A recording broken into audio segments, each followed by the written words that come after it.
ऊसाची रोपे घेऊन जाणाऱ्या बुलेरो गाडीला ट्रकने दिली धडक। अतनी मुरगुंडी येथे अपघातात 3 ठार। गणेशवाडी कुटवाड गावावर शोककळा। मदतीला गेलेले विजय माळीही ठार।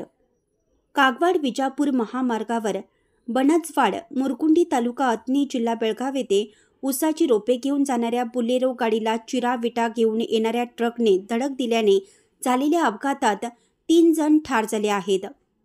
शुभम युवराज चव्हाण वय वर्ष 24 राहणार कुटवाड, महेश सुभाष गाथाडे वय वर्ष 30 राहणार गणेशवाडी तालुका शिरोळ जिल्हा कोल्हापूर, तर मदतीला गेलेले सचिन विलास माळी वय वर्ष 42 राहणार कौलापूर जिल्हा सांगली असे 3 जण ठार झाले आहेत।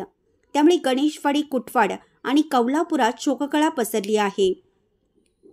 घटनास्थळावरून आणि पोलीस ठाण्यातून समजलेली अधिक माहिती अशी की रत्नागिरीतून चिरा दगड भरून विजापूरकडे लेलँड गाडी तर अतनीहून कागवाडकडे ऊसाने रोपे भरून जाणारी पिकअप बुलेरो ही कागवाडकडे जात होती।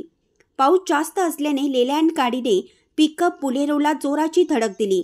बुलेरो या गाडीतील शुभम चव्हाण, महेश काताडे हे ठार झाले, तर हा अपघात पाहून जखमींना मदत करण्यासाठी स्कॉर्पिओ या वाहनातून 5 जण खाली उतरले।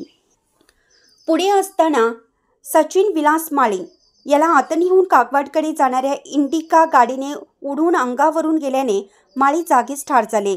घटनास्थळी तात्काळ PSI मल्लिकार्जुन उप्पार हे पोहोचले। पाऊस मोठा असल्याने बचाव कार्यात अडथळे येत होते। शुक्रवारी सकाळी मृतदेहाची उत्तरीय तपासणी करून नातेवाईकांच्या ताब्यात दिलं। या घटनेने सर्वत्र हळहळ व्यक्त केली जात आहे।